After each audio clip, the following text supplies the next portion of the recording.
புத்தக திருவிழா 4வது ஆண்டு திருவிழா.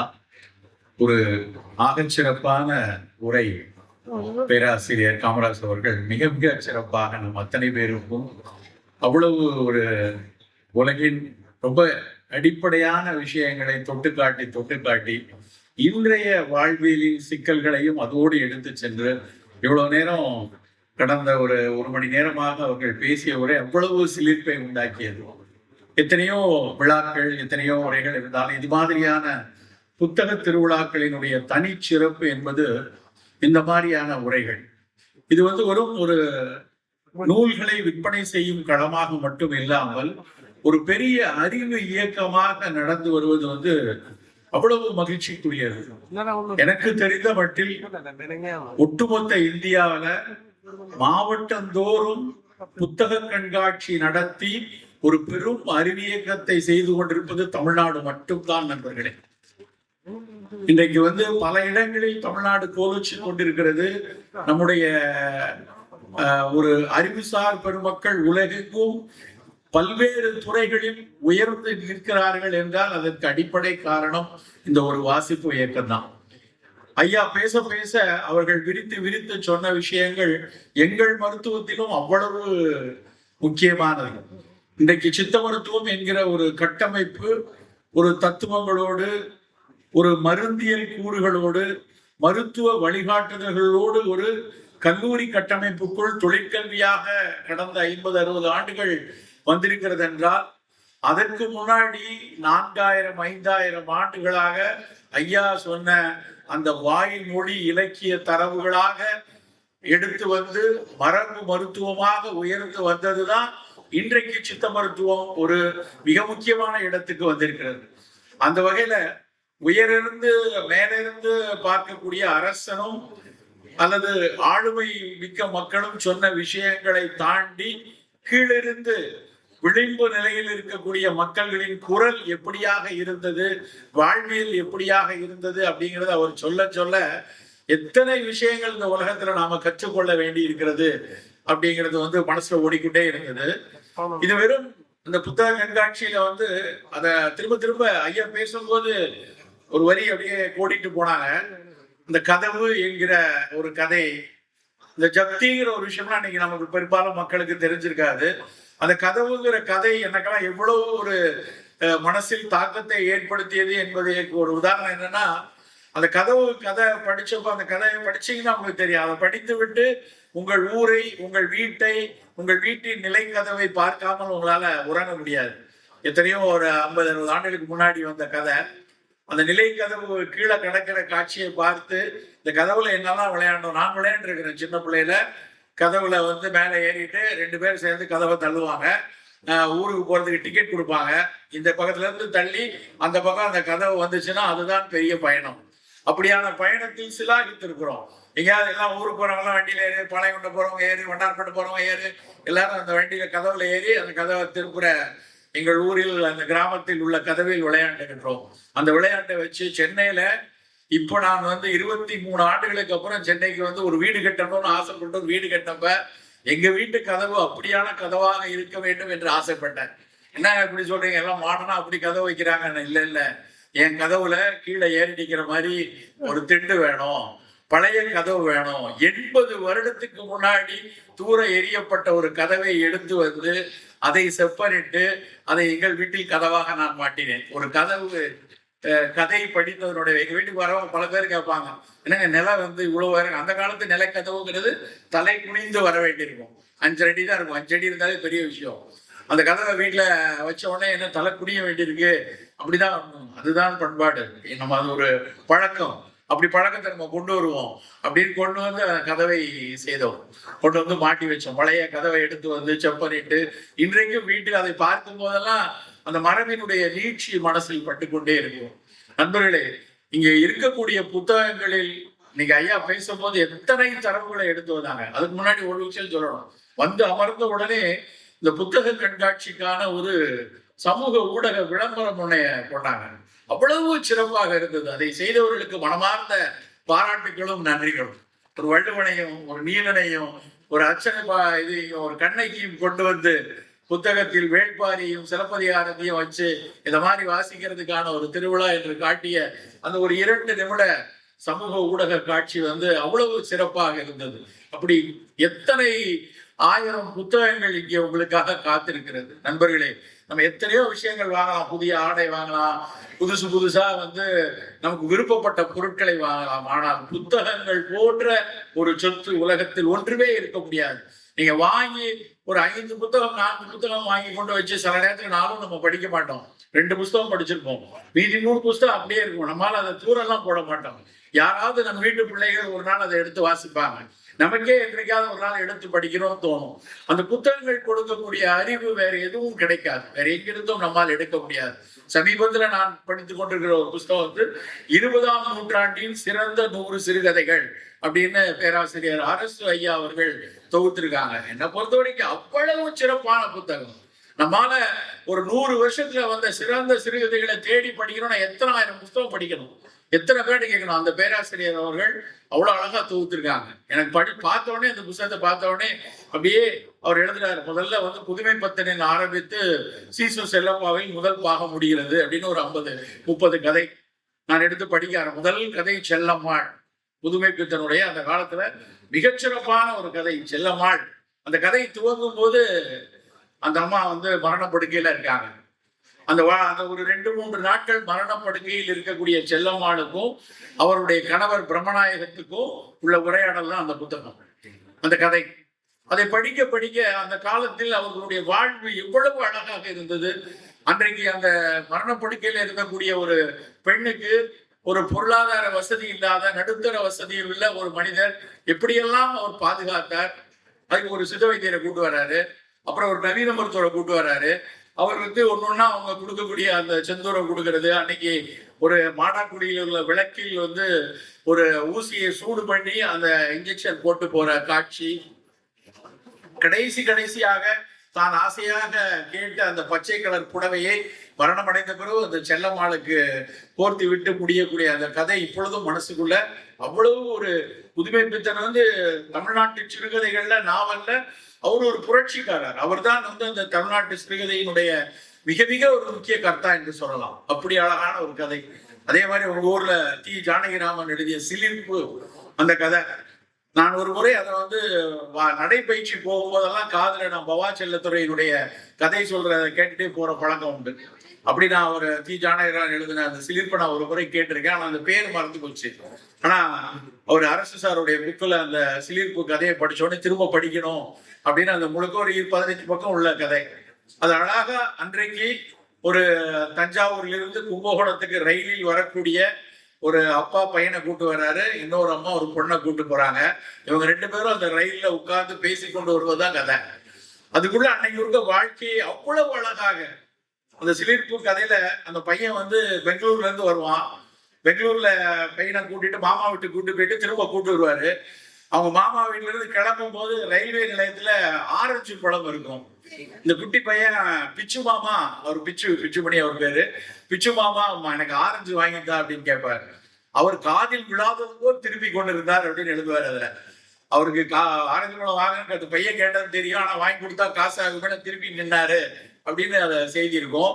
அந்த பையன் உட்கார்ந்த உடனே சொல்லுவான், மாமா வந்து ஆரஞ்சு பழம் கேட்ட உடனே வாங்கி கொடுக்கல, அவர் தான் 900 ரூபாய் சம்பளம் வாங்குறாருல, அவர் ஏன் ஆரஞ்சு பழம் வாங்கி கொடுக்கல, நீயாவது 100 ரூபாய் சம்பளம் வாங்குற அப்படின்னு சொல்லுவார். உடனே அப்பா கேட்பாரு, நான் 100 ரூபாய் சம்பளம் வாங்குறேன்னு உனக்கு யார்கிட்ட சொன்னா அப்படின்னு. பிச்சு மாமா தான் சொன்னாரு அப்படின்பா.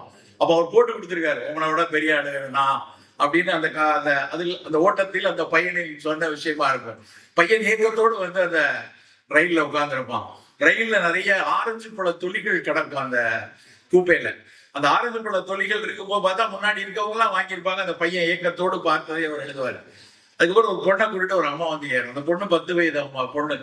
அந்த 10 வயது பொண்ணை வந்து எங்கம்மா கூட்டு போறீங்க பொண்ணை, நீங்க அவள் பொண்ணுன்னு நினைச்சு கேட்பாங்க. இல்ல என் பொண்ணு இல்ல, எங்க வீட்டுல வேலைக்கு இருந்த பொண்ணு, இப்ப இன்னொரு ஜட்ஜ் ஐயா வீட்டுக்கு வேலைக்கு போறாங்க. 10 வயது குழந்தை வேலைக்கு எங்கே போகிறது என்றால் ஹவுராவுக்கு போறாங்க, கல்கத்தாவுக்கு பணிக்கு போவோம். அந்த பிள்ளையை நான் கேட்பாரு அவரு, என்னம்மா நீ வேலை செய்வ அப்படின்னு கேட்டா, நான் நல்லா துணி துவைப்பேன், நல்ல 10 பாத்திரம் எல்லாம் தேய்ப்பேன், புடவையெல்லாம் மடிச்சு வைப்பேன், கை குழந்தைகளை நன்றாக பார்த்து கொள்வேன். அந்த குழந்தைய குளிப்பாட்டெல்லாம் நான் செய்வேன். இப்ப நான் அங்கதான் போறேன் வேலைக்கு, அந்த வேலைக்கு தான் போறேன். அன்றைக்கு வாழ்வு எப்படி இருந்தது என்பதை அந்த கதையில் அந்த குழந்தையினுடைய மொழியில் நம்மால ஜானகிராமன் எழுதியிருப்பார். அதை படிக்கும் போது அந்த குழந்தை இந்த வயசுல இந்த வேலைக்காக அங்க போகுது, என்ன சம்பளம் கொடுப்பாங்க அப்படின்னு கேட்டா, தீபாவளிக்கு பொங்கலுக்கு எனக்கு பாவாடையும் சட்டையும் எடுத்து கொடுப்பாங்க, அதுக்கப்புறம் எனக்கு 2 வேளை சோறு கொடுப்பாங்க அப்படின்னு சொல்லி அந்த குழந்தை சொல்லும். அந்த குழந்தை இப்படி எல்லாம் பேசி கொண்டிருக்கும் போது பசி நேரத்துல திருச்சியில போய் வேண்டி நிற்கும். திருச்சியில போய் அவங்க வந்து சாப்பிட்றதுக்கு இந்த குழந்தைய கூட்டு போய் சாப்பாடு வாங்கி கொடுப்பாரு அவர், அந்த பையனையும் பொண்ணையும்.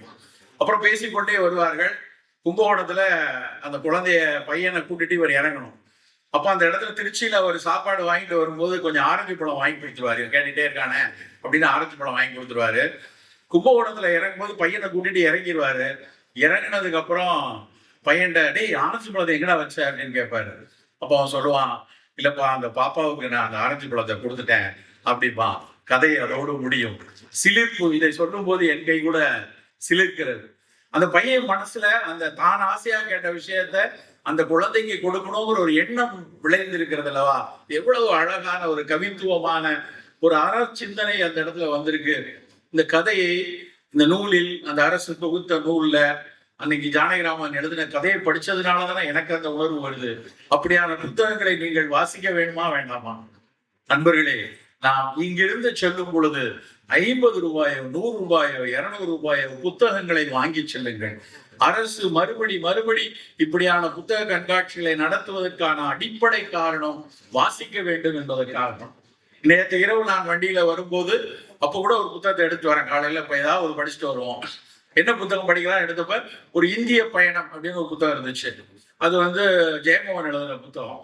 அந்த புத்தகத்துல அவர் வந்து குறுக்கு வாட்டில் இந்தியாவை போன ஒரு பயணத்தை எழுதியிருந்தாரு. அத சும்மா நம்ம வந்து வரிசையா படிக்கிற அவசியம், ஒரு 4 பக்கம். அதுல வந்து பார்க்கும்போது ஒரு சாரநாத் ஸ்தூபியை பத்தி படிப்போம். எனக்கு தோணுச்சு, நாளைக்கு நாகப்பட்டினம் போறோம். நாகப்பட்டினம் அப்படின்னாலே நம்ம மனசுல தோன்ற விஷயம் வந்து இங்க எப்படி ஒரு புத்த விகாரங்கள் இருந்தது, சூடாமணி விகாரம். எவ்வளவு இந்த இடத்துல நான் நிக்கிறேன்னா, ஒரு 1500 2000 ஆண்டுகளுக்கு முன்னாடி இந்த இடத்துல ஒரு மாபெரும் அறிவு இயக்கம் பௌத்தர்களால் நடத்தப்பட்ட பூமியில நம்ம நிக்கிறோங்கிறது எவ்வளவு பெருமைக்குரிய விஷயம்.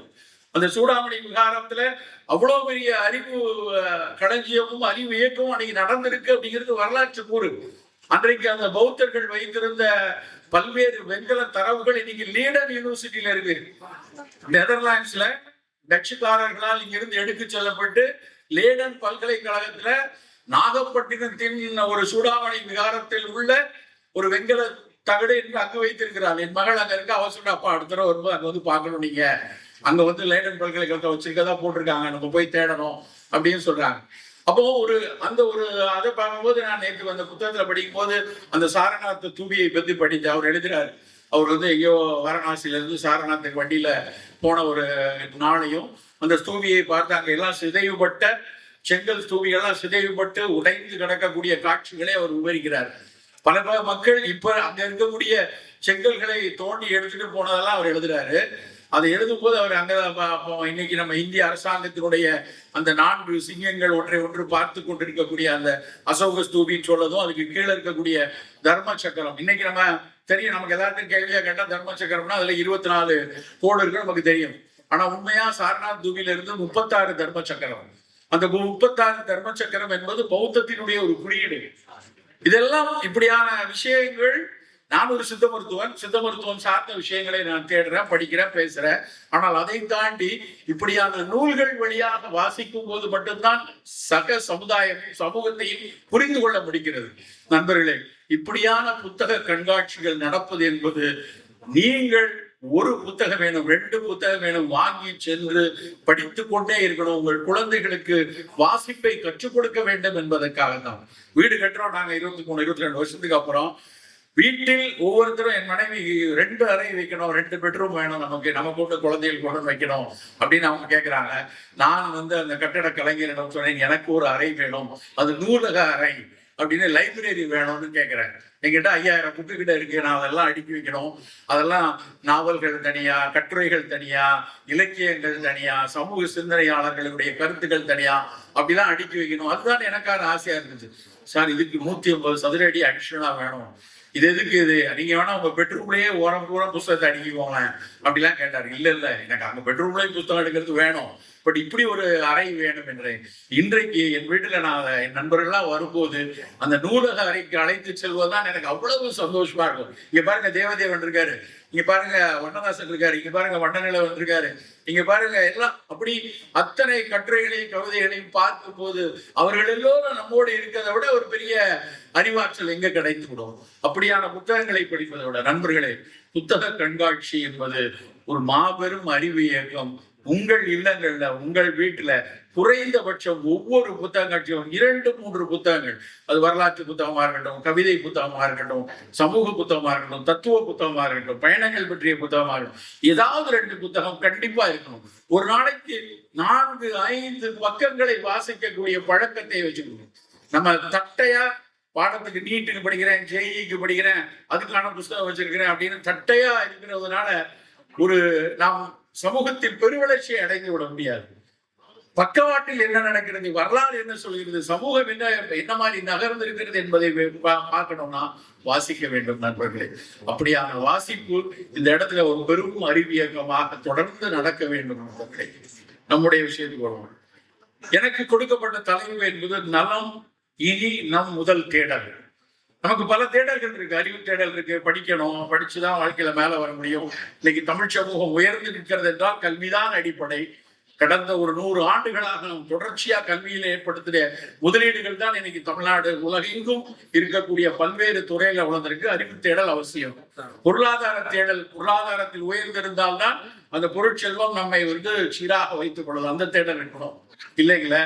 நமக்கான வசதி வாய்ப்புகளுக்கான தேடல்கள் அங்கங்கே இருக்குதான் ஆகணும். ஆனால் அவற்றையெல்லாம் விட இன்றைய காலகட்டத்துல ஒரு பள்ளி குழந்தைகள்ல இருந்து முதுமை வரை நம்முடைய முதல் தேடல், ஆங்கிலத்தில் சொல்ல போனால் the highest priority எங்க இருக்கணும் அப்படின்னா நலத்தை தேடி.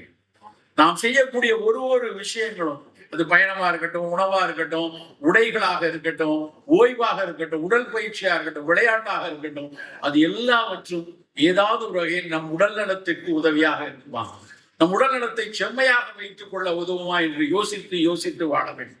அதற்கான மெனக்கெடலையும் அதற்கான கரிசனத்தையும் அதற்கான அக்கறைகளையும் இப்பொழுதே இங்கிருந்தே துவங்க வேண்டும். அப்படி இருந்தால் மட்டும்தான் வருங்காலத்துல நோயில் பிடியில் இல்லாமல் இருக்க முடியும். நம்மள ஒரு விஷயம் நல்லா தெரிந்து கொள்ளுங்க. 2 விதமான நோய் கூட்டங்கள்ல எப்பவுமே நமக்கு சவாலா இருக்கு. ஒண்ணு கம்யூனிகபிள் டிசீஸ், திடீர்னு வரக்கூடிய தொற்று கூட்டங்கள். அதுவும் நாகப்பட்டினம் சார்ந்த யோசிச்சோம்னா இங்க நிறைய கூட்டங்கள், நிறைய திருவிழாக்கள் நடக்கக்கூடிய பகுதி, கடற்கரையை ஒட்டி இருக்கிற பகுதி, பல நேரங்களில் கழிவுநீர் தேக்கங்கள் முழுமையாக இடம்பெறாதனால இங்க கொஞ்சம் தொற்று நோய்களினுடைய கூட்டம் மற்ற ஊர்களோட அதிகம். வரலாற்று ரீதியாக சொல்றேன், இன்னைக்கெல்லாம் ஓரளவுக்கு நாம் மாறி வந்துட்டு இருக்கோம். ஆனாலும் இந்த கம்யூனிகபிள் டிசீஸ், தொற்றாக வரக்கூடிய நோய் கூட்டங்கள்ல இருந்து எதிர்க்கணும்னா அதற்குரிய எதிர்பார்த்தல் நமக்கு இருக்கணும். இது முதல்ல. 2வது நான் கம்யூனிகபிள் டிசீஸ், தொற்றாத வாழ்வியல் நோய்கள், சர்க்கரை வியாதி, இரத்த கொதிப்பு, புற்றுநோய், மாரடைப்பு, நாள்பட்ட நுரையீரல் நோய்கள், இன்னும் ருமட்டாய்டு மாதிரியான மூட்டு நோய்கள், இது மாதிரி தொற்றாத வாழ்வியல் நோய்களும் ஆட்டோ இம்யூன் டிசார்டர்ஸ் சொல்லக்கூடிய தன்னெதிர்ப்பாற்றல் நோய்களும் கூடிக்கொண்டே இருக்கக்கூடிய காலத்துல இருக்கு. இந்த நோய் கூட்டத்திலிருந்து நாம் விடுதலை பெறணும். இந்த நோய் கூட்டத்தினுடைய சிக்கல் நமக்கு பெரிய ஒரு அழுத்தங்களை ஏற்படுத்தக்கூடாது அப்படின்னாலும் நம்முடைய எதிர்ப்பாற்றல், நம்முடைய அடாப்டிவ் இம்யூன் சிஸ்டம் மிகச் சரியா வைத்துக் கொள்ளணும். எப்படி வைத்துக் கொள்வது? இந்த கம்யூனிகபிள் டிசீஸ்ல இருந்தும் நான் கம்யூனிகபிள் டிசீஸ்ல இருந்தும் நம்ம அது வராமல் பார்த்துக் கொள்ளணும். வந்தால் அது நம்மை மிகப்பெரிய அளவில் அழுத்தம் கொடுக்காமல் வைத்துக் கொள்ள வேண்டும்னா முதல் அக்கறை நமக்கு உணவில் இருக்கணும். இன்னைக்கு காலையில ஒரு பள்ளியில நான் பேசுறேன், இங்க வரதா இருக்கிறதுனால அப்படியே ஒரு பள்ளிக்கு போயிட்டு இருந்தேன். இந்த பள்ளி மாணவர்கள் ஒரு 400-500 பேர் இருக்காங்க. ஒரே ஒரு கேள்விதான் கேட்டாங்க. இங்க படிச்சுட்டு இருக்கிற இந்த குழந்தைகள்ல உங்க அப்பா, உங்க அம்மா, உங்க பெரியப்பா, உங்க சித்தப்பா, இல்ல தாய் மாமன், இவர்களில் எத்தனை பேர் குடும்பத்துல, நீங்க கையை தூக்குங்க, உங்க குடும்பத்துல எவ்வளவு பேருக்கு சர்க்கரை வியாதி இருக்கு? இதுதான் என் கேள்வி. 400 பேர் இருக்கக்கூடிய குழந்தைகள்ல நண்பர்களே 90% குழந்தைகள் கையை தூக்குறாங்க. அத்தனை பேர் வீட்லயும் சர்க்கரை வியாதி இருக்கு. அப்ப என்ன அர்த்தம்? 300-350 பேர் வீட்டுல சக்கரை வியாதி இருக்குன்னா இவர்கள் அடுத்த 10 ஆண்டுகள் கழித்து இவர்களில் 175-200 பேருக்கு உறுதியா சக்கரை வரும். இதுதான் இன்னைக்கு இருக்கக்கூடிய வரலாறு, இன்னைக்கு இருக்கக்கூடிய அறிவியல் தரவு சொல்றது. அதுதான் எங்க திரும்பினாலும் சர்க்கரை வியாதி தரிகட்டு ஓடிட்டு இருக்கு, மிகப்பெரிய அளவில் கூடிக்கொண்டிருக்கிறது. நாகப்பட்டினம் ஒரு கடற்கரை நகரம். எனக்கு இங்க பேச வரோம் அப்படிங்கும் போதே டக்குன்னு மனசுல நான் வரும்போது யோசித்து கொண்டே வந்த விஷயம், ஒரு 1.5 ஆண்டுகளுக்கு முன்னாடி ஒரு மருத்துவ கருத்தரங்கு. அந்த கருத்தரங்குல பங்களாதேஷ்ல இருந்து வந்த ஒரு பேராசிரியர், அவர் அங்க உள்ள பல்கலைக்கழக பேராசிரியர், ஒரு பெரிய ஆய்வை அவர் சமர்ப்பித்தார். அது கனடாவில் நடந்த வேர்ல்டு என்சிடி காங்கிரஸ். அதுல அவர் அந்த ஆய்வு குறிப்பை அவர் சமர்ப்பிக்கிறார். என்ன சொல்றாருன்னா, பங்களாதேஷ்ல ஒரு மிகப்பெரிய அவங்களுக்கு கடற்கரை பகுதி இருக்கு. ஒரு கிட்டத்தட்ட அவர் சொன்னது ஒரு 600-650 கிலோமீட்டர் கடற்கரை பகுதியில கடற்கரையை ஒட்டி வாழக்கூடிய மக்கள் பல பேருக்கு பங்களாதேஷ்ல சிறுநீரக தொந்தரவு கூடியிருப்பதாக அவர் ஒரு அறிக்கையை வெளியிட்டார்.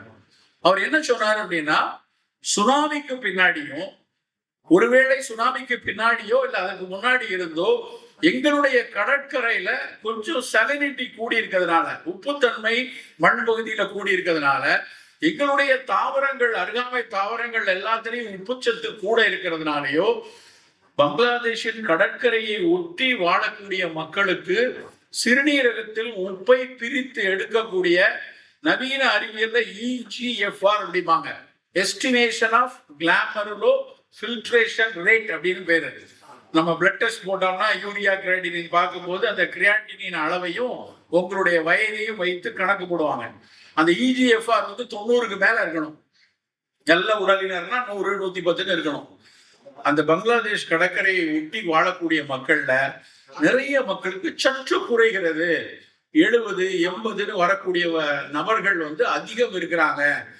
அவர் என்ன பேசினார்னா, இந்த கடற்கரையை ஒட்டி இருக்கவங்களுடைய சிறுநீரகத்துல இப்படி ஒரு சிக்கல் இருக்கிறதுனால ஒருவேளை இவர்களுக்கு சர்க்கரை வியாதியும் சேர்ந்துச்சு, அவர்களில் 30% பேர் சர்க்கரை நோயாளிகளா இருந்தா வெகு விரைவில் பங்களாதேஷ்ல சிறுநீரக நோயாளிகள் கூடிடுவாங்களோன்னு ஒரு அச்சத்தை தெரிவித்தார்கள்.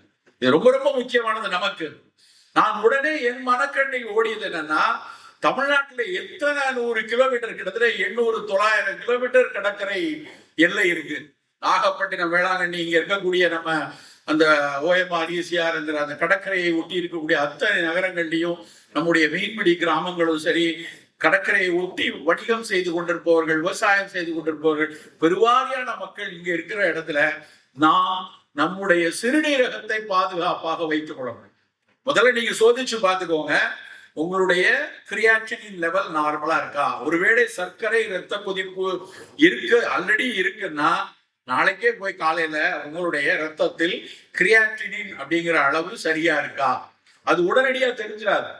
கிரியாட்டினின் அளவு எப்போ உயர ஆரம்பிக்கும்னா, சர்க்கரை உங்களுடைய சிறுநீரகத்துல 50% மேல அது பாழ்பட்டதுக்கு அப்புறம் தான் கிரியாட்டினின் கூடும். அதனால முதல்ல கிரியாட்டின் இருக்கான்னு பார்க்கணும். கிரியாட்டின்லாம் நார்மலா தான் இருக்கு, அப்ப நான் எவ்வளவு வேணாலும் உப்பு சாப்பிடலாம்னு நினைச்சிடக்கூடாது. நாம் சற்று எச்சரிக்கையாக இருக்கணும். உலகத்துல மற்றவங்க உள்ளூர்ல எத்தனை பேர் உப்பு எவ்வளவு எடுத்தாலும் பரவாயில்ல, உப்பளங்களை அதிகமாக கொடுத்து உலகிற்கே உப்பு கொடுக்கக்கூடிய நாம் உப்பை சற்று குறைவாகத்தான் எடுக்க வேண்டும் நண்பர்களே. குறைவான அளவில் தான் நாம் உப்பை பயன்படுத்தணும். தமிழ் சமூகம் வெறுகாலமாக உப்பில்லா பண்டம் குப்பையிலே அப்படின்னு சொல்லியிருக்காங்க. அப்ப உப்பு படம் எப்படி சார் இருக்குதுவாங்க. அவர் சொன்னது அந்த கருத்து இல்ல. ஒரு எலுமிச்சை பழமோ ஒரு மாங்காயோ உப்பு போட்டு பதப்படுத்தாவிட்டால் அது கெட்டு போய்விடும். உப்பில்லை என்றால் அது பதப்படுத்தலைன்னா கெட்டு போயிடும் தான் உப்பில்லா பண்டம் குப்பையிலே. சாம்பார்லையும் பொரியலையும் அவரைக்காலையும் மீன்பையும் போட்டு உப்பு அள்ளி போட்டு சாப்பிடுன்னு அவர்கள் சொல்லலை. நாம தவறுதலா புரிஞ்சுட்டு எல்லாத்துலயும் உப்பு கூட சாப்பிடுறோம். குறிப்பா தமிழ் சமூகம் தான் உலகத்திலேயே அதிக அளவில் உப்பு சாப்பிடுகிறது. ஆனா அவ்வளவு சுரணம் இருக்க மாதிரி தெரியல, அது வேற விஷயம். உலகத்துல எல்லாரும் 4 கிராம் தான் WHO 4 கிராம் தான் ஒரு நாளைக்கு உப்பு சாப்பிட சொல்லுது. நம்ம எவ்வளவு சாப்பிடுறோம் தெரியுமா? நீங்க போய் உங்க வீட்டுல கணக்கு போட்டு பாருங்க. நல்ல கணக்கு போட்டீங்கன்னா ஒரு மாசத்துக்கு 1 கிலோ உப்பு வாங்கினீங்கன்னா 4 பேர் இருக்கக்கூடிய குடும்பத்துல ஒரே மாசத்துல அது காலியா போயிருக்கு. அப்படின்னா என்ன அர்த்தம்? ஒவ்வொரு நபரும் 8 கிராம் உப்பை சாப்பிடுறோம். WHO 4 கிராம் தான் போட சொல்லுது, ஆனா நம்ம 8 கிராம் உப்பை போட்டு கொண்டிருக்கிறோம். ஏற்கனவே கடற்கரையின் அருகாமையில் இருக்கிறோம். உப்பு அதிகமாக இருக்கக்கூடிய நிலத்தில் இருக்கிறோம். உப்பு அதிகமாக வந்தால் அதிகம் பாதிக்கக்கூடிய மக்களா நாம் இருக்கிறோம். அது என்ன சார் அது புரியலையே. உலகத்துல அமெரிக்கர்களை விட, ஆப்பிரிக்கர்களை விட, ஐரோப்பிய நாட்டினரும் ஆப்பிரிக்க இனத்தினை விட நம்முடைய சிறுநீரகம் சற்று சின்னது நண்பர்களே. நம்முடைய ஃபில்டர் இருக்கு இல்லையா, கிட்னில வந்து மில்லியன்ஸ் ஆஃப் ஃபில்டர் இருக்கு.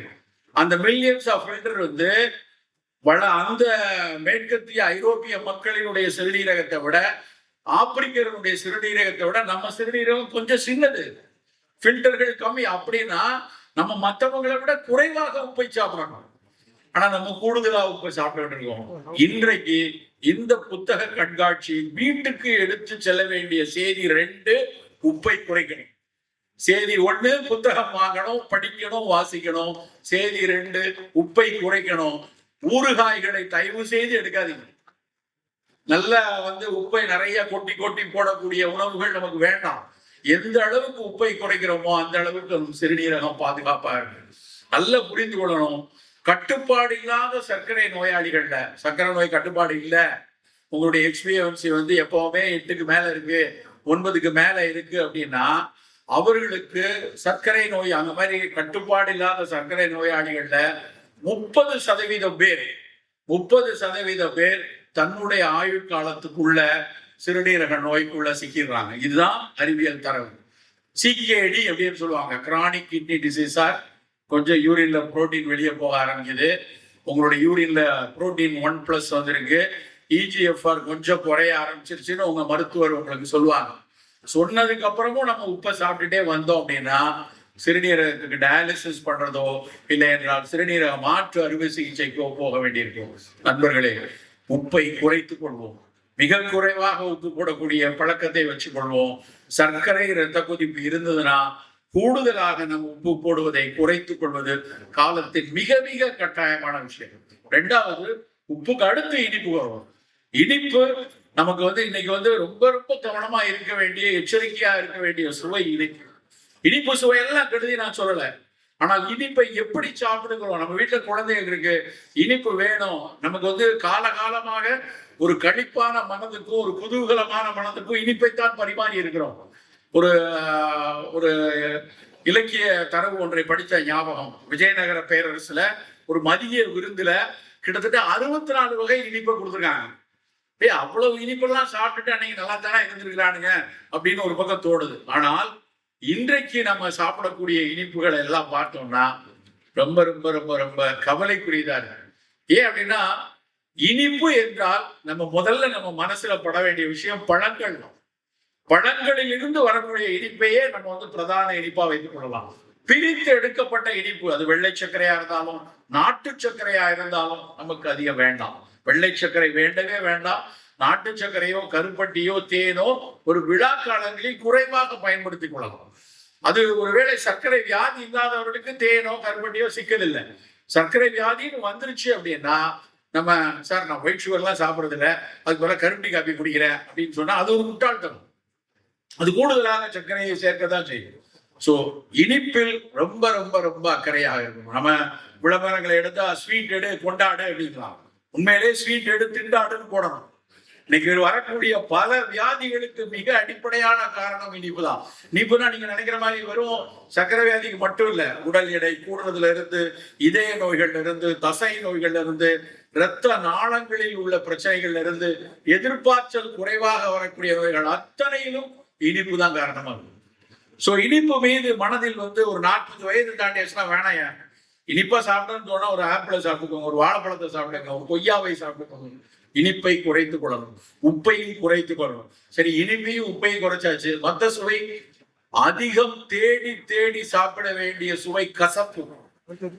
கசப்பான உணவுகள்ல எங்கேயாவது நலக்கேடுகள் இருக்குதா நான் தேடி தேடி பார்த்திருக்கேன். கசப்பு சாப்பிட்டா உடம்புக்கு ஏதாவது கெடுதி வருமா? இனிப்பு சாப்பிட்டா நிறைய தெரியுது, உப்பு சாப்பிட்டா தெரியுது. கசப்பான உணவுகள், கசப்பான பாவக்காய், கசப்பான கோவக்காய், கசப்பான வெந்தயம், கசப்பான சுண்டக்காய், இதுல ஏதாவது கெடுதல் உள்ள உணவு இருக்கான்னு பார்த்தா எதுவும் கிடையாது. கசப்பு ஆக சிறப்பான சுவைகள்ல உண்டு. நமக்கு எல்லாம் தெரியும். நம்ம உலக பேர் உதவியாக இருந்தது நிலவேம்பு. நிலவேம்பை ஏன் கொண்டாடணும்? அதுல இருக்கக்கூடிய ஒரு ஆக சிறந்த கசப்பு. அந்த கசப்புக்கு பின்னாடி பிட்டர்ஸ் அப்படின்னு ஆங்கிலத்தில் பிட்டர்ஸ் சொல்றான். ஆண்ட்ரோகிராஃபிஸ் பானிகுலேட்டா அந்த பிளான்ட், அந்த பிளான்ட்ல இருக்கக்கூடிய பானிகுலேட்டா ஏ பி அப்படின்னு 2 ஆல்கலைன், ரெண்டுமே அத்தனை கசப்பை நமக்கு கொடுக்கக்கூடியது. அந்த கசப்புல 2 முக்கியமான பயன்கள். எந்த கசப்பா இருந்தாலும் முதல் பயன் அது சர்க்கரையை கட்டுப்படுத்த உதவுறது. 2வது பயன் கசப்பு சுவை இருந்ததுன்னா அது நமக்குள்ள ஒரு ஆட்டோ இம்யூன் டிசீஸ் இருக்குது, தன் எதிர்ப்பாற்றலை கூட்டக்கூடிய ஒரு சிக்கல் உள்ளவங்க, ரொமட்டாய்டு ஆர்த்ரைட்டிஸ் இருக்கு, இல்ல லைக்கன் பிளானஸ்ங்கிற ஒரு பிரச்சனை இருக்கு. இப்படியான ஒரு ஆட்டோ இம்யூன் நோய் நிலைகள்ல கசப்பு தான் மிகச்சிறந்த ஒரு உணவாக இருக்கு. அப்ப நமக்கு இந்த மாதிரி மூட்டு வலி வரக்கூடாது. சித்த மருத்துவத்துல நாங்க முதல்ல நிலவேம்பை எதுக்கு பயன்படுத்துறோம் அப்படின்னா, ஃபர்ஸ்ட் நாங்க பயன்படுத்துறது, அதிகம் பயன்படுத்துறது சிக்கன் குனியா காலத்துல. 2006 தான் இந்தியாவில் சிக்கன் குனியா வந்துச்சு. 2006 டிசம்பர் என்று நினைக்கிறேன், கேரளாவில் முதல்ல சிக்கன் குனியா வந்துச்சு. அதுக்கு முன்னாடி உலகத்தில் சிக்கன் குனியா அதிகம் பேசப்பட்டது 1950. 50 வருஷத்துக்கு அப்புறம் சிக்கன் குனியா வந்துச்சு. எல்லாரும் கை கால் வலி, எல்லாருக்கும் மூட்டு வலி, கையை மடக்க முடியல, ஈட்ட முடியல. காய்ச்சல் 5 நாள் தான் இருந்துச்சு, காய்ச்சல் 10 நாள் தான் இருந்துச்சு. 10 நாள் காய்ச்சல் போனதுக்கு அப்புறம் போஸ்ட் வைரல் ஆர்த்ராலஜியா அப்படின்னு எழுதினாங்க. காய்ச்சல் போனதுக்கு அப்புறம் முட்டு வலி இன்றைக்கும் நிறைய பேருக்கு இருக்கு. காய்ச்சல் வருது, வந்து போனதுக்கு அப்புறம் கை கால் வலி, முட்டு வலி, எல்லாம் ரொம்ப டயர்ட் இருக்கா, அது இருக்கான்னு டெஸ்ட் பண்ணி பார்த்தா அதெல்லாம் நெகட்டிவ். ஆனா முட்டு வலி இருக்கு, கையை மடக்க முடியல, நீட்ட முடியல, விரல்களில் வலி இருக்குது, பெருமூட்டி வலி. நிலவேம்பு அவ்வளவு சிறப்பாக பயன்படுச்சு. அது எப்படி பயன்படுகிறது, சிக்கன் குனியால எப்படி நிலவேம்பு பயன்படுகிறது என்று ஆய்ந்து அறிந்தார்கள். ஆய்ந்து அறியும் போது என்ன சொன்னாங்கன்னா, அந்த நிலவேம்பினுடைய கசப்பு, அதுல இருக்கக்கூடிய அந்த பானிகுலேட் ஏ பி, அது நம்முடைய உடலினுடைய இன்ஃப்ளமேஷனை குறைக்குது. தேவையில்லாமல் அவசியம் இல்லாமல் நடக்கக்கூடிய அழற்சி, 2 எலும்புகளுக்கு இடையில இருக்கக்கூடிய கனெக்டிவ் டிஷ்யூன்னு சொல்லுவாங்க, அந்த ஊடு சதைகள்ல ஏற்படக்கூடிய அழற்சியை நிலவேம்பு குறைக்கிறது என்றார்கள். நண்பர்களே, இந்த கசப்பு உள்ள 50 கசப்புகளை சித்த மருத்துவம் பயன்படுத்தும். 5 கசப்பு நாங்க சொல்லுவோம், ஆயுர்வேதம் பஞ்சதிக்தம் அப்படின்னு சொல்லுவோம். அந்த 5 கசப்புங்கிறது வேம்பு, நிலவேம்பு, சிவனார் வேம்பு, கரிவேம்பு, சர்க்கரை வேம்பு. 5 வேம்பு தான். வேம்பு, நிலவேம்பு, கரிவேம்பு, சிவனார் வேம்பு, சர்க்கரை வேம்பு. இந்த 5ஐயும் நாங்கள் கஷாயமாக கொடுப்போம், நெய்யில் சேர்த்து காய்ச்சி கொடுப்போம். அது எல்லாம் இந்த மாதிரி ஆட்டோ இம்யூன் டிசீஸ், அது சோரியாசிஸா இருக்கலாம், ஆர்த்ரைட்டிஸா இருக்கலாம், அதற்கு காரணம் கசப்பு தான். எதுக்கு இவ்வளவு தூரம் நான் சொல்றேன்னா, உணவில் நம்ம கசப்பை மறுக்கிறோம். நல்லா யோசிச்சு பாருங்க. இன்னைக்கு புதன்கிழமை, கடந்த ஒரு வாரத்துல, கடந்த புதன்கிழமையில இருந்து இன்னைக்கு வரைக்கும் எத்தனை பேர், நல்ல மனசாட்சியை வைத்துக் கொண்டு சொல்லுங்க, எத்தனை பேர் தினம் கசப்பு சாப்பிட்டிருப்போம்? தினம் கசப்பு சாப்பிட்டிருப்போம். யாராவது கை தூக்குங்க. ஒருத்தர் இருக்க மாட்டோம். இப்ப அடுத்த கேள்வி, எத்தனை பேர் தினம் ஏதாவது ஒரு இனிப்பை சாப்பிட்டிருப்போம்? தினம் ஏதாவது ஒரு இனிப்பை சாப்பிட்டவங்க 80% மேல. சில பேருக்கு சந்தேகம், சாமியார் மாதிரி ஆசீர்வாதம் பண்றாங்க, எடுத்தனான்னு தெரியல, எடுக்கலையான்னு தெரியல. ஆனால் ஏதாவது ஒரு இனிப்பை நாம கண்டிப்பா தினசரி எடுக்கிறோம். ஆனால் ஏதாவது ஒரு கசப்பை நாம எடுக்க தவறுறோம். நண்பர்களே, இன்றைக்கு வீட்டுக்கு எடுத்து செல்ல வேண்டிய செய்தி நம்பர் 3, இனிமேல் தினசரி ஏதாவது ஒரு கசப்பை நாம் எடுத்து செல்வோம். வீட்டுல ஏதாவது ஒரு கசப்பு. எப்படி சார் கசப்புக்கு என்ன பண்ண? ஒண்ணுமே இல்லையா, வெந்தயத்தை வறுத்து பொடி பண்ணி வச்சுக்கோங்க.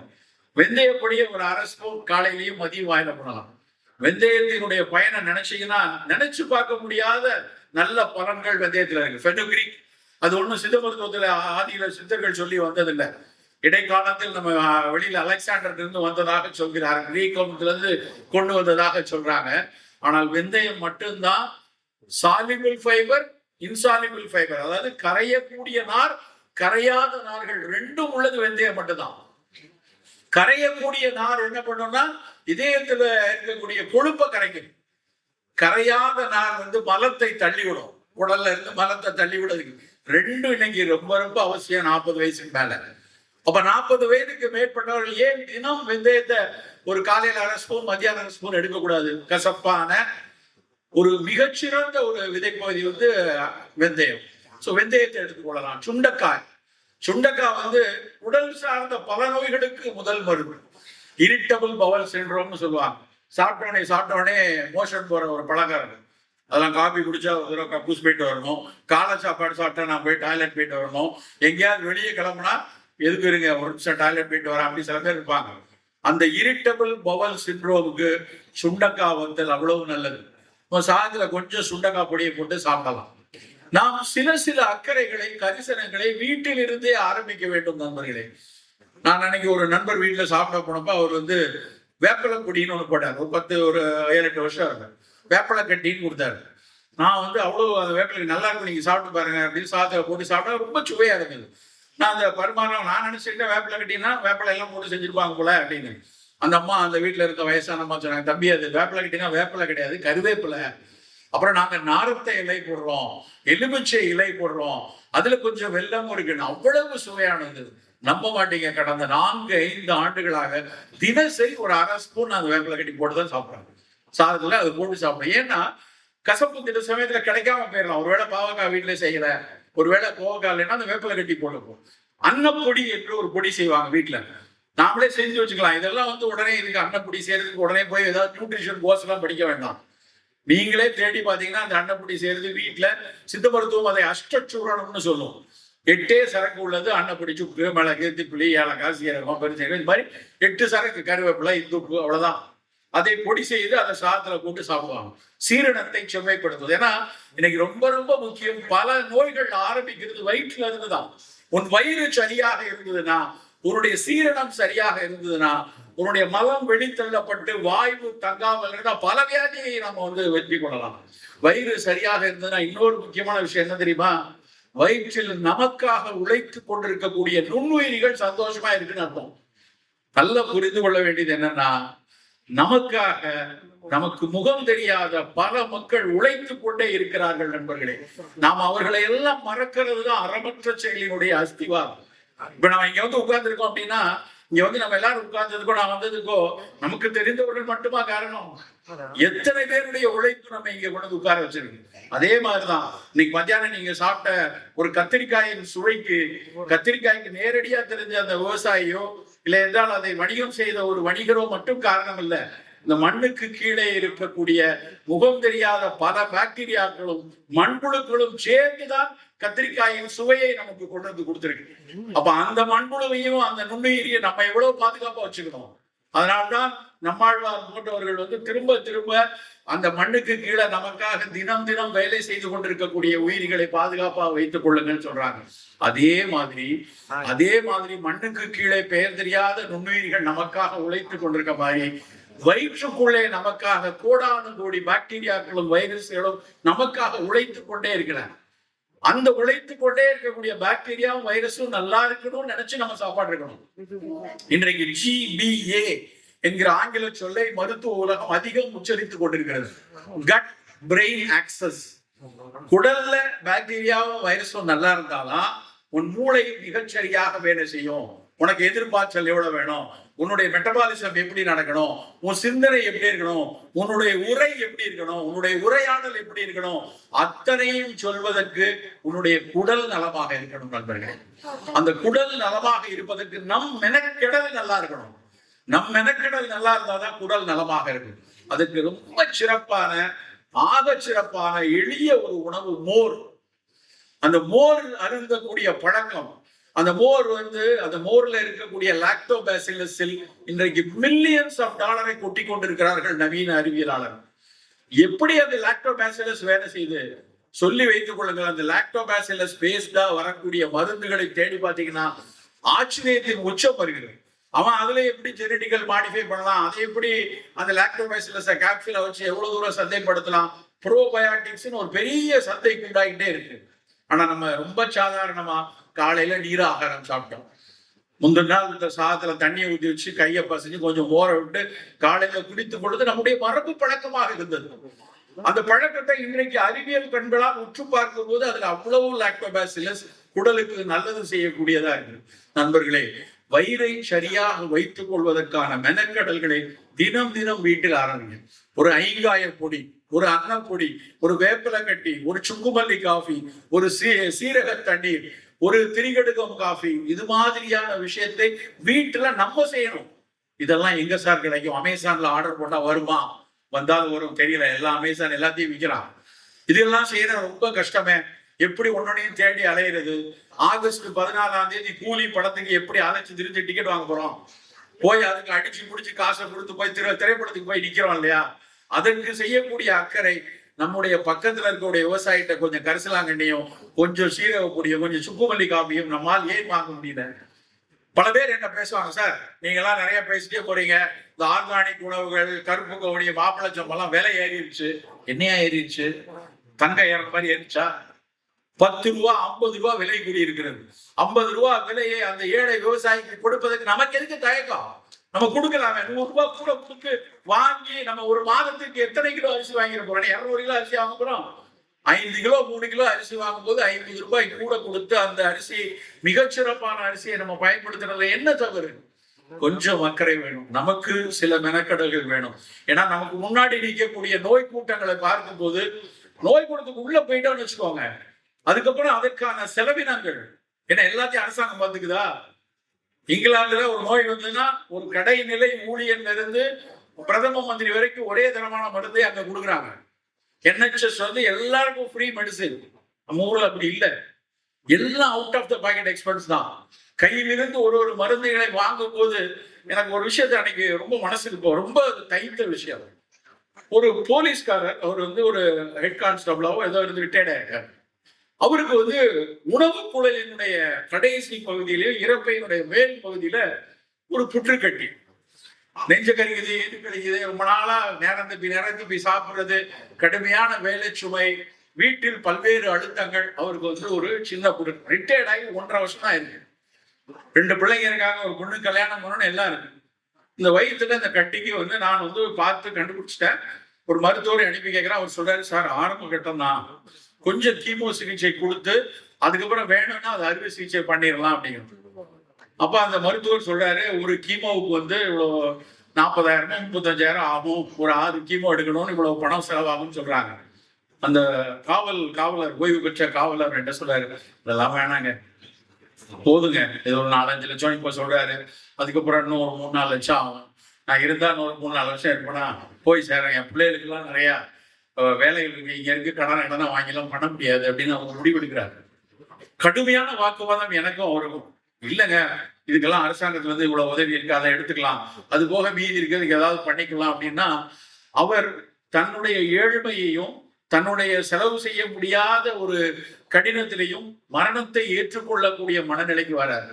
அதே நேரத்துல அடுத்த வாரத்துல ஒரு பேஷண்ட் வராங்க. அவங்க பூனாவில இருந்து சென்னையில் இருக்கக்கூடிய ஒரு பிரபல மருத்துவமனைக்கு ஏர்லிஃப்ட் பண்ணி வருது அந்த அம்மா. ஒரு கீமோவுடைய விலை வந்து 17 லட்சம். 12 மாதங்கள் கொடுக்க போறாங்க. 17 லட்சம் ரூபாய் கொடுக்கறதுக்கு தனி விமானத்தில் வந்து சிகிச்சை எடுக்கக்கூடிய ஒரு மக்களும் தன்னுடைய ஓய்வூதியத்தால் தன்னுடைய இறப்பை நோயை பார்த்து கொள்ள முடியாத ஒரு சமச்சீரற்ற நிலையில் தான் இந்தியா இன்றைக்கும் இருக்கிறது நண்பர்களே. அப்படி இருக்கிற சூழல்ல அவராவது ஓய்வூதியம் பெறக்கூடிய நபர், அதையும் தாண்டி விழிப்பு நிலையில் இருக்கக்கூடிய நமக்கு ஏதாவது ஒரு நோய் வந்ததுன்னா எவ்வளவு சிக்கல்களுக்குள்ள போய் நம்ம நிற்போம் நினைச்சுப்பாங்க. ஒரு பெண்மணி வந்து ஒரு ஸ்கூல் டீச்சர், அவங்களும் ரிட்டையர்டு. அவங்க பொண்ணு கூட்டு வராங்க. அந்த பொண்ணு கூட்டு வந்து அந்த அம்மாவை கூட்டு வந்துட்டு வந்திருக்காங்க. கையில பெரிய ஃபைலு. இந்த ஃபைலை திறந்து பார்த்தா புற்றுநோய் வந்து சற்று பரவி இருக்குது, மார்பக புற்றுநோய். நான் பார்த்த உடனே என்னமா நீங்க முதலே கவனிக்கலையா, ஏன் இவ்வளவு பரவில? அந்த பொண்ணு வந்து அவங்க அம்மா அப்படி ஒரு முறைச்சு பாக்குறாங்க. சொன்னா கேளுங்க, நல்லா கேளுங்க அப்படின்னு அப்படி ஒரு கோபத்தோட அந்த பொண்ணு சொல்லுது. அந்த பொண்ணு அமெரிக்காவில இருந்து வந்திருக்கிறது, திருமணமாய் அமெரிக்கா போயிடுச்சு. அப்போ இந்த அம்மா அப்படியே இருக்கு. நான் உன்ன கேட்டேன்மா, நீங்க ஆசிரியை, ஸ்கூல் டீச்சரா இருக்கீங்க, செல்ஃப் பிரெஸ்ட் எக்ஸாமினேஷன் தெருவா சொல்றாங்க, உங்கள் மார்பில் ஒரு கட்டி இருக்கிறதே உங்களால் உணர முடியலையா, ஏன் பார்க்காம அப்படின்னு கொஞ்சம் எனக்கு ஒரு கோபமாவும் இருந்தது. என்ன படிச்சிருக்காங்க, தன்னுடைய மார்பு கட்டியே முதல்ல தெரியாம போயிடுச்சு, இது ஒன்றும் அந்த காலம் கிடையாது, இப்ப எவ்வளவு விளம்பரங்கள் இருக்கு தெரியலையான்னு ஒரு ஆதங்கத்துல நான் கேட்கிறேன். அப்புறம் சரி இன்னும் கொஞ்சம் குறைச்சிட்டு இல்லம்மா, அப்புறம் அடுத்தடுத்து என்ன செய்யணும், கொஞ்சம் நுரையீரல்ல பரவிருச்சு, கொஞ்சம் எலும்புல இருக்கு, சிகிச்சைகள் நவீன மருத்துவத்துல போயிட்டு இருக்கு, கூடுதலாக என்ன உணவு எடுக்கணும், என்ன ஏதாவது மூலிகைகள் கொஞ்சம் பயன்படுமான்னு கேட்க வந்திருக்காங்க. அதெல்லாம் பேசி பயப்படாதீங்க, நல்லா இடம் என்னையோ இப்ப பாத்துட்டீங்க, பரவாயில்லன்னு அனுப்பிட்டேன். ஆனால் என் மனதில் ஓரமா ஒரு ஆதங்கம், அந்த டீச்சர் ஏன் பார்க்காம போயிட்டாங்க அப்படின்னு. மருந்து வாங்குவதற்கு வெளியே போயிட்டு மருந்தெல்லாம் வாங்கிட்டு கொஞ்ச நேரம் கழிச்சு அந்த அம்மா மட்டும் உள்ள வருது. உள்ள வரும்போது அந்த அம்மா சொன்னதான் என்னால தாங்கிக்கவே முடியுது. டாக்டர் ஒரு 2 நிமிஷம் பேசலாமாங்க, வாங்க உட்காருங்க. உட்கார்ந்த உடனே சொல்றாங்க, உன்ட்ட என்னை குற்றச்சாட்டு பண்ணி பேசினால அவன் என் மூத்த மகன். அவன் வந்து கல்யாணம் பண்ணி அமெரிக்கால இருக்கா. எனக்கெல்லாம் மார்பு கட்டி இருக்குன்னு 4 வருஷம் முன்னாடியே தெரியும். என்னமா அப்படி சொல்றீங்க? கட்டி இருக்குன்னு தெரியும்னா பார்க்க வேண்டியது, ஏன் பார்க்கல? எனக்கு கட்டி இருக்குன்னு தெரியும் போது என் பெண்ணுக்கு நான் வந்து வரன் பார்த்து கல்யாணம் நிச்சயமாற சிச்சுவேஷன்ல இருக்கு. ஒருவேளை எனக்கு மார்புல புற்றுக்கட்டின்னு வந்துருச்சுன்னா என் பிள்ளையோட கல்யாணம் நின்றுமோ, மரபு ரீதியாக அந்த பெண்ணுக்கு வந்துருமோன்னு அச்சப்பட்டுருவார்களோ அப்படின்னு நினைச்சு நான் யார்கிட்டையும் சொல்லாம விட்டு அப்படியே நான் விட்டுட்டேன். இன்னைக்கு இவ வந்து பேசுறா அப்படின்னு அவங்க சொன்னாங்க. வேதனையாக இருந்தது. எவ்வளவு கேடுகட்ட சமூகத்தில் நாம இருக்கிறோம். அந்த அம்மாவுக்கு குறையில்லை, ஆனால் நம் சமூகம் இன்னைக்கும் வந்து நோயை விட இந்த மாதிரி விஷயங்கள், அந்த அம்மாவை பாதுகாக்கணுங்கிறத விட அந்த அம்மாவுக்கான அச்சத்துக்கு காரணம் நம் சமூகம் இப்படியான ஒரு விஷயத்துல இருக்கு. சோ இப்படியான ஒரு நோய் என்பது தட்டையாக அவர்களை மட்டும் பாதிக்கக்கூடிய விஷயம் இல்லை, கூட இருக்க எல்லாத்தையும் பாதிக்கக்கூடிய ஒரு விஷயமாக மாறிக்கொண்டிருக்கிறது. இந்த சூழலில் நம் அக்கறைகள் வலுவாக இருக்கணும். மிகப்பெரிய அக்கறைகளோடு இருக்கணும். ஒவ்வொரு வேளை உணவும், அது காலை உணவோ மதிய உணவோ இரவு உணவோ ரொம்ப ரொம்ப அக்கறையாக இருந்து எடுக்கக்கூடிய விஷயமாக எடுத்துக்கொள்ளணும். நான் முதலில் சொன்னபடி இனிப்பையும் உப்பையும் குறைத்துக் கொள்வோம், கசப்பையும் துவர்ப்பையும், துவர்ப்பு ரொம்ப முக்கியம். வாழைப்பூ, வாழைத்தண்டு, நெல்லிக்காய் எல்லாமே துவர்ப்பு தான். அந்த கசப்பும் துவர்ப்பும் அதிகமா இருக்கணும். புளியும் காரமும் மிதமாக இருக்கணும். மொத்தத்துல 6 சுவைகள்ல இனிப்பு உப்பை குறைத்து கசப்பு துவர்ப்பை கூட்டி புளிப்பு காரத்தை மிதமாக வைத்துக் கொள்வோம். தினசரி பழங்கள் மிக அதிகமாக இருக்கும். ஏதாவது ஒரு பழம், நம்ம ஊர் பழங்கள், உடனே போய் நியூசிலாந்துல இருந்து கிவி வரணும், அப்படியே மடகாஸ்கர்ல இருந்து ஆப்பிள் வரணும்னு அவசியப்பட வேண்டாம். நம்ம ஊர் பழங்கள் போதுமானது. நம்ம ஊர் கீரைகள், நம்ம ஊர்ல கிடைக்கக்கூடிய நிறைய மணமூட்டிகள், ஸ்பைசஸ், இஞ்சி, பூண்டு, புதினா, சீரகம், ஒவ்வொன்றுக்கு பின்னாடியும் ஏதாவது ஒரு மருத்துவ குணம் உண்டு. அதை ஒரு தேநீராகவோ உணவுல குருமாவாகவோ ஏதாவது ஒரு வகையில் எடுத்துக்கணும். நம்ம உள்ளூர்ல கிடைக்கக்கூடிய மீன்கள் புரதம் மிக மிக அவசியம். நம்ம ஊர்ல புரதச்சத்து மிக குறைவாக இருக்கிறது. இன்னைக்கு காலையில கூட நான் வந்து அந்த வெண்ணாற்று கரையில நடந்துட்டு இருந்தேன். அங்க இருக்கக்கூடிய அந்த அணைக்கட்டு பக்கத்துல ஒரு மீனவர் மீன் பிடித்துக் கொண்டிருந்தார். குட்டி குட்டி மீன்கள் துள்ளி துள்ளி ஓடுவதை கூடையில் பிடித்துக் கொண்டிருக்க காட்சியை நான் பார்த்துட்டு இருந்தேன். என்ன சார் அது மீன், என்ன மீன் கேட்டா அது சாறு முட்டி அப்படின்னு இருந்தாங்க. இப்படி குட்டி மீன்ல இருந்து இங்க கிடைக்கக்கூடிய வாவல்ல இருந்து எத்தனை கடல் மீன்கள், உடலுக்கு அவ்வளவு நல்ல மீன்கள் நமக்கு கிடையாது. மீன்கள் பிரதானமான உணவாக நம்ம இருக்க வேண்டும். புரதங்கள் மிக அதிகமாக தேவைப்படக்கூடிய காலகட்டத்தில் நம்ம இருக்கோம். உணவில் ஒட்டுமொத்தத்தில் அக்கறையாக இருக்கக்கூடிய சமுதாயமாக நாம் மாற வேண்டும். கடைசியாக இறுதியாக மிக முக்கியமான ஒரு விஷயத்தை நம்ம ஏற்றுக்கிறோம். சர்க்கரை கூடுது, ரத்த கொதிப்பு கூடுது, புற்றுநோய் கூடுது, இதெல்லாம் ஒரு பக்கம். கூடிக்கொண்டே இருக்கக்கூடிய இன்னொரு நோய் மது வெறி நோய். யாரை பார்த்தாலும் திரும்ப திரும்ப தன்னால வந்து சொல்றது என்ன அப்படின்னா, கொஞ்சமா குடிச்சா தப்பு இல்ல, சோசியல் ட்ரிங்கிங் தான், எப்போவாது நான் குடிப்பேன்னு சொல்லி குடிக்கு மெல்ல மெல்ல ஒரு அங்கீகாரத்தை கொடுத்து கொண்டிருக்கிறார்கள். பெருவாரியான சமுதாயம் குடியை ஏற்றுக்கொள்ளக்கூடிய விஷயமாக வந்து கொண்டிருக்கிறது. நண்பர்களை நன்றாக தெரிந்து கொள்ளுங்கள். எந்த ஒரு குடியும் எந்த ஒரு அளவிலும் ஏற்றுக்கொள்ளக்கூடியது கிடையாது. எந்த ஒரு மருத்துவமும் குறைந்த அளவில் குடித்தால் நல்லது என்று எவரும் சொன்னதில்லை. அவன் இப்ப கூட ஒரு ஆர்டிகல் வந்திருக்கு, your problem starts from the first drop of alcohol அப்படின்னு ஒரு கட்டுரை வந்திருக்கு. யாருக்கு அது பாதிக்கும் யாருக்கு பாதிக்காது என்பது தெரியாது. சில பேர் தினதானம் குடிக்கிறான், ஒன்னும் ஆகலையே அப்படின்னா அவனுடைய கட்டமைப்பு அப்படி. பட் அந்த கட்டமைப்பு உனக்கு இருக்கிறதா எனக்கு இருக்கிறதா என்று ஆய்ந்தறிய இன்னைக்கு ஆய்வுகள் எதுவும் கிடையாது. அப்போ மதுவை அருந்தும் பொழுது நாமே வந்து ஒரு சிக்கலுக்குள் போகக்கூடிய ஒரு சூழல் இருக்கும். நண்பர்களே, ஒருபோதும் மது அருந்துவதை ஏற்றுக்கொள்ளாதீர்கள். பெண்களே, மது அருந்துபவர்களை ஒருபோதும் நீங்கள் ஏற்றுக்கொள்ளாதீர்கள். நன்றி, வணக்கம்.